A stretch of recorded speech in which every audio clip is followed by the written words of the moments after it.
നമ്മുടെ എല്ലാവരുടെയും ജീവിതത്തിൽ മസ്റ്റായി വേണ്ട ഒരു കാര്യമാണ് സെൽഫ് കൺട്രോൾ.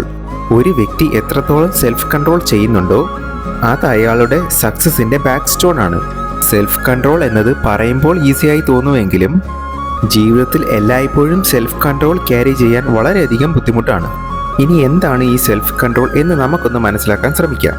നമുക്ക് ആവശ്യമില്ലാത്ത ഒരു കാര്യം സിറ്റുവേഷൻ്റെ പ്രഷർ കാരണമോ വേണമെന്ന ആഗ്രഹം കാരണമോ നമ്മൾ ചെയ്യുന്ന ഒന്നാണിത്. സിമ്പിളായി പറഞ്ഞാൽ നമ്മൾക്ക് കൺട്രോൾ ചെയ്യാൻ കഴിയാത്ത ഒരവസ്ഥ. ഇതിനുള്ള കുറച്ച് എക്സാമ്പിൾ കൂടി നമുക്ക് നോക്കാം, അപ്പോൾ കൂടുതൽ മനസ്സിലാകും. ഫ്രണ്ട്സ് നിർബന്ധിക്കുന്നത് മൂലം മദ്യപാനമോ പുകവലിയോ ചെയ്യുന്നത്. ഫിനാൻഷ്യലി സ്റ്റേബിൾ ആയ ആളുകൾ ലക്ഷറി ലൈഫ് ജീവിക്കുന്നത് സാധാരണമാണ്. കയ്യിൽ ക്യാഷ് ഇല്ലെങ്കിലും കടമെടുത്തിട്ടാണെങ്കിലും ലക്ഷറി ലൈഫ് അതേപോലെയൊക്കെ ജീവിക്കുന്നത്.